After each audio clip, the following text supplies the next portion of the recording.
So Rythu Bharosa ఎప్పుడెప్పుడా అని ఎదురు చూస్తున్న రైతు భరోసాకు సంబంధించిన అప్డేట్ రానే వచ్చింది. అయితే ఈ రైతు భరోసా కాస్త రకరకాల పేర్లు అయితే పెడుతున్నారు మా మీడియా మిత్రులు. ఇక్కడ ఒక వార్త చూడొచ్చు మనం, ఎన్నికల భరోసా.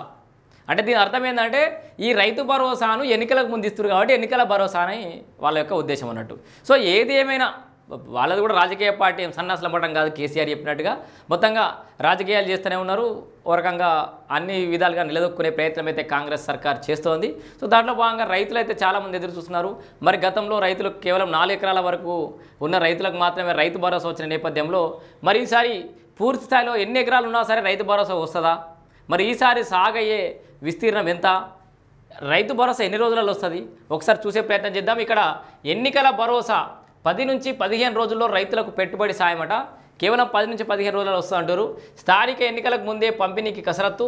నిధుల సమీకరణ ప్రారంభించిన ప్రభుత్వం 4,000 కోట్ల రుణం కోసం ఆర్బీఐకి ఇండెంట్ పెట్టుకున్నట ఆల్రెడీ.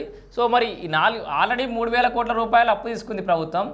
దాంట్లోకి 4,000 కోట్ల రూపాయలు ఇప్పుడు మళ్ళా అప్పు కోసం పెట్టుకున్నటువంటి సందర్భం కూడా చూస్తున్నాం మనం. సో ఒకసారి దానికి సంబంధించి పూర్తి వివరాలు చూసే ప్రయత్నం చేద్దాం. ఎన్నికల భరోసా 10 నుంచి 15 రోజుల్లోనే రైతులకు పెట్టుబడి సాయం. సో చిన్న రైతులకే పరిమితం చేస్తే 6 నుంచి 7,000 కోట్ల నిధులు సరిపోయే అవకాశం ఉంది. చిన్న రైతులకే అంటే ఎంత? గతంలో వచ్చినటువంటి చిన్న రైతులు అంటే దాదాపు ఒక 0 నుంచి 4 ఎకరాలు ఉన్న వాళ్ళు అన్నట్టు. ఇక ఆల్రెడీ కాంగ్రెస్ సర్కార్ వీళ్ళను ఆ రకంగా నిర్ణయించినట్లే చెప్పుకోవచ్చు. ఎందుకంటే గతంలో దాదాపు 4 ఎకరాల వరకే పడ్డాయి. ఇక పడనల విషయం వేరే, అక్కడక్కడ ఏదైనా టెక్నికల్ ఇష్యూస్ ఉండో రకరకాల కారణాలు ఉండో వచ్చినాయి రాలేదు వేరే విషయం. ఓవరాల్గా క్యుములేటివ్గా 4 ఎకరాల వరకు అయితే రైతు భరోసా గతంలో ఇచ్చింది సర్కార్. దాంట్లో చిన్న రైతులకు దాదాపు ఎంత 6,000 నుంచి 7,000 ఎకరాలు, 6 నుంచి 7,000 కోట్లు. సో ఇప్పటికిప్పుడు చిన్న సన్నకారు రైతులకి ఇస్తే 6 నుంచి 7,000 కోట్ల రూపాయలు అవసరం పడతాయి. సో వీళ్ళు ఈసారి అందరికి ఇస్తారా అని చెప్పేసి పెద్ద ఊహాగానాలు నడుతున్నాయి. కాకపోతే వాళ్ళు తెచ్చుతున్నటువంటి అప్పు లెక్కన చూసుకుంటే అయితే కనుక గిదే 6 నుంచి 7,000 కోట్లు మాత్రమే జమ చేసే అవకాశం ఉంది. ఆ నిధులు సమీకరించి గదే 4 ఎకరాలకైతే ఇచ్చే అవకాశం అయితే ఉంది. మొత్తంగా రైతు భరోసా అయితే 4 ఎకరాల వరకు అయితే పడే అవకాశం ఉంది. సో ప్రభుత్వం భావిస్తుంది చిన్న సన్నకారు రైతులకు మేలు చేస్తే సరిపోతుంది. సో 4 ఎకరాల వరకు భూమి ఉన్నోళ్ళే దాదాపు ఎంత 57 లక్షల మంది రైతులు ఉన్నారు. కేవలం 0 నుంచి 4 ఎకరాలు ఉన్నోళ్ళు 84 లక్షల ఎకరాల వరకు మనం రైతు భరోసా ఇవ్వచ్చు 4 ఎకరాల వరకే ఇస్తే. సో ఈ అంచనాకు ప్రభుత్వం వచ్చింది కాబట్టి మెజారిటీగా 100 ఎకరాల భూములు ఉన్నోళ్ళు 10 సంఖ్యలో 10 ఎకరాల పైన 50 ఎకరాల పైన ఉన్న భూస్వాములకు పెద్ద ఇబ్బంది ఏమి ఉండదు అని చెప్పేసి అయితే ప్రభుత్వం భావిస్తున్నట్టుగా మనం అనుకోవచ్చు. ఇక్కడ అన్నదాతలు ఎప్పుడెప్పుడు అని ఎదురు చూస్తున్న రైతు భరోసా పెట్టుబడి సాయం మరో 10 నుంచి 15 రోజుల్లో అందే అవకాశం కనిపిస్తోంది. జూలై నెలలో స్థానిక సంస్థల ఎన్నికలు నిర్వహించేందుకు సిద్ధమవుతున్న రాష్ట్ర ప్రభుత్వం ఆలోపే రైతు భరోసా పంపిణీని పూర్తి చేయాలని భావిస్తుంది. సో ఎందుకంటే జూలైలో స్థానిక సంస్థల ఎన్నికలు ఉంటాయని చెప్పేసి నిన్ననే సీతక్క కూడా ప్రకటించిన నేపథ్యంలో, సిద్ధంగా ఉండరని చెప్పిన నేపథ్యంలో ఇక స్థానిక సంస్థల ఎన్నికలు వచ్చే లోపలనే రైతు భరోసాను అయితే ఇవ్వాలి. ఎందుకంటే ఊర్లకు పోయి ఓట్లు అడగాలంటే రైతులే ఉంటారు. సో ఈ స్థానిక సంస్థలే కాబట్టి గ్రామీణ వాతావరణంలో బాగా జరిగే ఎన్నికలు కాబట్టి రైతులకు రైతు భరోసా ఇచ్చినాకనే ఎన్నికలు పోవాలని ప్రభుత్వం భావిస్తోంది. అంతకు మించిన ఆప్షన్ కూడా లేదు. అయితే ఈ క్రమంలోనే నిధుల సమీకరణపై దృష్టి సారించింది. ఇటీవల రిజర్వ్ బ్యాంక్ నుంచి 3,000 కోట్ల రూపాయలు అప్పు తీసుకున్న రాష్ట్ర ప్రభుత్వం ఇగో ఆల్రెడీ మనం రిజర్వ్ బ్యాంక్ నుంచి ఒక 3,000 కోట్ల రూపాయలు ఆల్రెడీ అప్పు తీసుకుంది. ఇంకొక 4,000 కోట్ల రూపాయలకి ఇండెంట్ పెట్టింది. ఈ 3 నుంచి 4,000 అంటే గదే మళ్ళీ 7,000 కోట్ల రూపాయలు అవుతాయి. ఆ 7,000 కోట్ల రూపాయలు ఎవరు సరిపోతాయి? ఈ 4 ఎకరాల లోపల రైతులకు మాత్రమే సరిపోతాయి. ఈ లెక్కన ఆల్రెడీ గతంలో ఇచ్చిన విధంగానే 7,000 కోట్ల రూపాయలు కనుక వీళ్ళు నిధులు సమీకరిస్తే అవి 4 ఎకరాల లోపు రైతులకు మాత్రమే ఉపయోగపడే అవకాశం ఉంది. ఎందుకంటే గతంలో ఈ 57 లక్షల మంది రైతులకు 84 లక్షల ఎకరాలకు వాళ్ళు ఇచ్చింది 5,058 కోట్ల రూపాయలు చెల్లించారు మొన్న గతంలో. సో ఇప్పుడు గదే లెక్కన తీసుకుంటే గదే 5 ఎకరాల వరకు ఇవ్వచ్చు ఈసారి ఏమైనా ఉంటే అవకాశం ఉంటే మేబీ. సో ఈ నిధులన్నీ సమకూరాక రైతులకు వానాకాలం పెట్టుబడి సాయాన్ని అందించనుంది. సో ఇక్కడ క్లియర్గా చాలామంది అనుమానపడుతుంది, మరి గతంలో 4 ఎకరాల దాకా ఇచ్చారు మిగతా వాళ్ళకి ఇస్తారా అంటే ఇచ్చే ఛాన్స్ అయితే కనిపిస్తలేదు. గతంలో రైతు భరోసా గతమే, ఎందుకంటే ఈ వానాకాలం పెట్టుబడి సాయమే అంటారు కాబట్టి 1.30 కోట్ల ఎకరాల్లోనే సాగు. రాష్ట్రంలో 1.5 ఎకరాల సాగు భూమి ఉన్నట్లుగా రికార్డులు అయితే ఉంది. ఎంత రికార్డులలో? సో ఈ అప్పుల వివరాలు ఒకసారి ఇచ్చేద్దాం, ఇది అవసరం లేదు. ఇంకొక 4,000 కోట్లు అప్పు తీసుకుందామని అయితే చూస్తారు. రాష్ట్రంలో 1.30 కోట్ల ఎకరాలు ఎకరాల సాగు భూమి. సో సాగు అవుతుందట. రాష్ట్రంలో 1.5 ఎకరాల సాగు భూమి ఉన్నట్లుగా రికార్డులో ఉంది. గత ప్రభుత్వం రైతు బంధు పథకం కింద ఎకరాకు 5,000 చొప్పున. సో ఇదేమన్నా జూమి అన్న కనిపిస్తుందా రాదన్న? ఓకే. సో రాష్ట్రంలో 1.5 ఎకరాల సాగు భూమి ఉన్న గత ప్రభుత్వం రైతు బంధు పథకం కింద ఎకరాకు 5,000 చొప్పున పంపిణీ చేయగా ప్రతి సీజన్కు సుమారుగా 7,500 కోట్ల రూపాయలు అవసరమయ్యేటి. మొత్తం జాగిస్తే ప్రస్తుతం కాంగ్రెస్ ప్రభుత్వం గత యాసంగి 2024-25 సీజన్లో పథకం పేరును రైతు భరోసాగా మార్చి 2023-24 యాసంగి సీజన్లో 1.52 కోట్ల ఎకరాలకు 7,625 కోట్ల రూపాయలు పంపిణీ చేసింది యాసంగి సీజన్లో. సో రైతు బంధును ప్రక్షాళన చేసి కొత్త మార్గదర్శకాలను జారీ చేసేందుకు సమయం పడుతుందంటూ 2024-25 వానాకాలం సీజన్లో రైతు భరోసా ఇవ్వలేదు.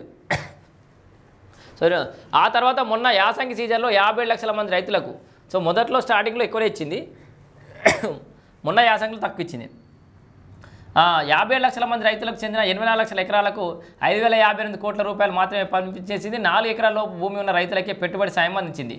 ఇక ప్రస్తుత వానాకాలం సీజన్లో మొత్తం విస్తీర్ణానికి రైతు భరోసా ఇస్తారా, లేకపోతే ఎప్పటిలాగే పెద్ద రైతులను మినహాయించి చిన్న సన్నకారు రైతులకే పరిమితం చేస్తారా అన్నది ఇప్పుడు చర్చనీయాంశంగా అయితే మారింది. సాధారణంగా ఏటా వానాకాలం సీజన్లో 1.30 కోట్ల ఎకరాల్లో రైతులు పంట సాగు చేస్తుంటారు. సో ఇంత సాగు అవుతారు, సాగు భూమి ఇంత ఉందని కాదు కానీ, సో మొత్తం వానాకాలంలో ఇంత సాగు అవుతుంది, 1.30 కోట్ల ఎకరాలు సాగు అవుతుంది.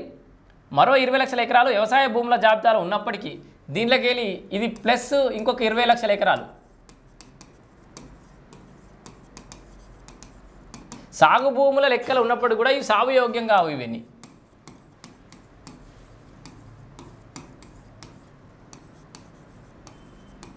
సో వాస్తవానికి ఈ సాగు యోగ్యంగా భూములకు ఇయ్యద్దు కూడా 20 లక్షల ఎకరాలు. నేను ప్రత్యక్షంగా చాలా ఊర్లలో తిరిగిన వ్యవసాయ భూమి అని చెప్పేసి పట్టాలు పొంది అసలు ఎక్కడ కొండలు గుట్టలు బండలు ఉంటాయి, అవిట్లో కూడా పట్టా పొంది రైతు బంధు పొందిరు అప్పట్లో కేసీఆర్ సమయంలో. అవన్నిట్లో కూడా రైతు భరోసాను కడియాల్సిన అవసరం ఖచ్చితంగా ఉంది. దానికి మాత్రం ఎలాంటి మినహాయింపు అయితే అవసరం లేదు. సాధారణంగా ఏటా వానాకాల సీజన్లో ఓకే సాగు యోగ్యం లేవు. దీంతో 20 లక్షల ఎకరాలను రైతు భరోసా మినహాయించి ఇచ్చే అవకాశాలు అయితే ఉన్నాయి. 1.30 లక్షల ఎకరాలకు రైతు భరోసా ఇస్తే 7,800 కోట్ల రూపాయలు అవసరమవుతాయి. సో దీనికి మొత్తం ఇస్తే ఎంత, కేవలం 1,30 లక్షల ఎకరాలకు ఇస్తే 7,800 కోట్లు కావాలి. సో 7,800 కోట్ల రూపాయలు అవసరం పడతాయి. దీనికి వెళ్ళి గత యాసంగి సీజన్ మాదిరిగా చిన్న సన్నకారు రైతులకే భరోసాను పరిమితం చేస్తే మాత్రం 6 నుంచి 7,000 కోట్లు. సో ఈ 4 ఎకరాలు మీకు తెలిసినది 6 నుంచి 7,000 కోట్లు మొత్తం ఇస్తేనేమో 7,800 కోట్లు, లేదా ఈ చిన్న 4 ఎకరాల లోపు ఇస్తే ఎన్ని 6 నుంచి 7,000 కోట్లు. సో సింపుల్ కనీసం ఒక 1,000 కోట్లన్నా మిగిలే 800 నుంచి ఒక 1,000 కోట్ల మధ్యలో మిగిలే అవకాశం అయితే ఉంది. ఇక ఈ మేరకు రాష్ట్ర ప్రభుత్వం ఇప్పటికే నిధుల సమీకరణలో నిమగ్నమైంది. ఈ నెల 10వ తేదీన ఆర్బీఐ నుంచి 3,000 కోట్ల అప్పు తీసుకున్న సర్కార్ తాజాగా శుక్రవారం మరో 4,000 కోట్ల రుణం కోసం ఇండియన్ పెట్టింది. ఈ సొమ్ము 17వ తేదీ నాటికి ఖజానాకు చేరనుంది. ఈ నిధులతోనే రైతు భరోసా అమలు చేయాలనే యోచనలో ప్రభుత్వం ఉంది. రైతు భరోసా తర్వాతనే స్థానిక సమరం ఉంది. ఫస్ట్ కేబినెట్లో తుది నిర్ణయం అనేది ఒక వార్త వస్తున్న ఫస్ట్ ఈ నెల 4వ వారంలో నిర్వహించనున్న మంత్రివర్గ సమావేశంలో స్థానిక సంస్థల ఎన్నికల నిర్వహణ, సో 4వ శనివారం నిర్వహిస్తారు. ఆల్రెడీ ఇంకా దానికి సంబంధించి కేబినెట్ భేటీ ఉంది. రైతు భరోసాపై చర్చించున్నారు. స్థానిక ఎన్నికల నోటిఫికేషన్లు ఈ నెలాఖరులోగా జారీ చేయాలా, జూలైలో ఎన్నికలు నిర్వహిస్తే ఏ తేదీలో నిర్వహించాలి, గ్రామ పంచాయతీ ఎన్నికలు, ప్రాదేశిక ఎంపీడీసీ జెడ్పీటీసీ ఎన్నికలు ఒకే నెలలో నిర్వహిస్తే ఎలా ఉంటుంది, లేకపోతే కొంత వ్యవధి ఇస్తే ఎలా ఉంటుంది అనే అంశాలు చర్చకు రానున్నాయి. ఎన్నికల నోటిఫికేషన్ వెలువడే లోపే రైతు భరోసా సాయాన్ని పంపిణీ చేయాలని భావిస్తున్న నేపథ్యంలో స్పష్టమైన తేదీని ప్రకటించే అవకాశం ఉన్నట్లయితే తెలుస్తోంది. సో రైతు భరోసా తర్వాతే స్థానిక సమరం అని అయితే ఇక్కడ మనం చూస్తున్నాం. అదేదో ఒక్కసారి చూద్దాం.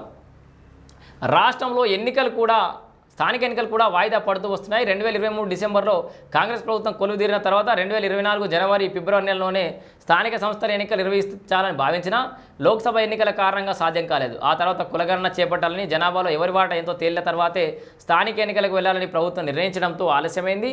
ఎట్టకేలకు వచ్చే నెలలో స్థానిక ఎన్నికలు నిర్వహించాలని భావిస్తున్న ప్రభుత్వం ఆలోపే ఓ కీలక పథకాన్ని అమలు చేయాలనే ఆలోచనలో ఉంది. సో వానాకాలం సీజన్ ప్రారంభమైన నేపథ్యంలో రైతు భరోసా నిధులను రైతుల ఖాతాల్లో వేశాక ఎన్నికలకు వెళ్తే బాగుంటుందనేది రేవంత్ సర్కార్ భావిస్తున్నటువంటి మాట. ఇది అందరికీ సో మనకు కూడా క్లియర్గా ఉన్నటువంటి ముచ్చట్నే.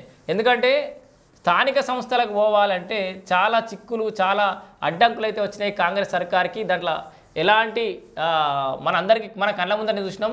సో స్థానిక సంస్థల ఎన్నికలు నిర్వహించడానికి ముందు అక్కడ వీళ్ళు అధికారంలోకి వచ్చిన తర్వాత స్టార్టింగ్లో వీళ్ళు నిలదొక్కడానికి చాలా సమయం పోయింది. దాంట్లోపట ఎంపీ ఎన్నికలు వచ్చినాయి, అంటే పార్లమెంట్ ఎన్నికలు వచ్చినాయి. ఆ తర్వాత కులగణన చేసిర్రు. సో కులగణన చేసిన తర్వాత రిజర్వేషన్లు అమలైనాకనే పోదాం అనుకున్నారు. ఇట్లా రకరకాల కారణాలతో అయితే వాయిదా పడుతూ ఇప్పటిదాకానైతే లాక్కొచ్చారు. ఇప్పుడు మళ్ళా రైతు భరోసా. సో ఇప్పుడు రైతు భరోసా కానీ, అప్పుడు రైతు రుణమాఫీ కానీ, ఇట్లాంటి అంశాలన్నీ స్థానిక సంస్థల ఎన్నికల మీద ప్రభావం చూపినాయి. ఎందుకంటే ఇవి పూర్తి స్థాయిలో వేయలేకపోవడం వల్ల స్థానిక సంస్థలకు పోవడానికి కూడా బాగా ఆలోచించారు. ఎందుకంటే క్షేత్రస్థాయిలో రైతాంగం ఓట్లు అడగాలి కాబట్టి ఇవి పూర్తి స్థాయిలో ఇంప్లిమెంటేషన్ అయ్యి పూర్తి స్థాయిలో అందరికీ ఫలాలు అందిన తర్వాత ఎన్నికలు పోవాలని కాంగ్రెస్ సర్కార్ భావించింది. సో అందుకనుగుణంగా సో ఇక తప్పేటట్లేదు, ఎట్లా ఎన్నికలకు పోవాలి కాబట్టి ఈ జూలైలో ఎన్నికలకు పోవాలని ఆలోచిస్తున్నారు. కాబట్టి ఖచ్చితంగా ఈ 10-15 రోజులలో ఖచ్చితంగా రైతు భరోసా అయితే ఎక్స్పెక్ట్ చేయొచ్చు ఖచ్చితంగా. కాకపోతే అది అప్ టు ఎన్ని ఎకరాల వరకు అనేది మాత్రం ఇప్పటికైతే క్లారిటీ లేదు. మనం వేస్తున్న అంచనా వరకు అయితే గదే 4 ఎకరాల వరకు చిన్న సన్నకారు రైతులకు, అత్యంత నిరుపేదలకైతే ఈ రైతు భరోసా వచ్చే అవకాశం అయితే ఉంది.